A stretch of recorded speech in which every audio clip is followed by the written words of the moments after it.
Hello, Kris Gethin here. We are in the gym, pre-workout. We're gonna hit legs today. And what I've got here is a Nordic lifting massage gun. Loads of settings, different ends that I can put on here. But I like using the flat end before I hit legs.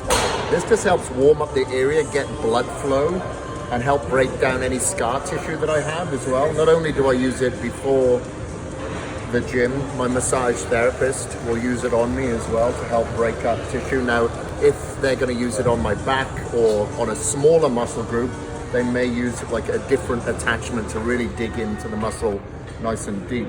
But what I'm trying to do is go across like the rectus femoris, vastus lateralis.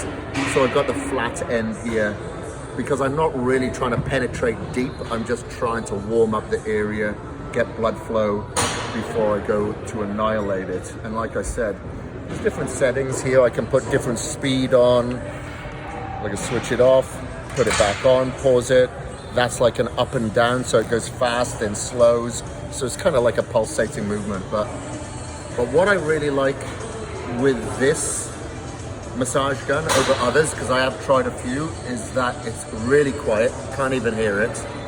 And it's very little vibration onto your hands. Some of them vibrate a lot. So yeah, it's absolutely awesome. I suggest this to my clients. I'd suggest it to you guys too.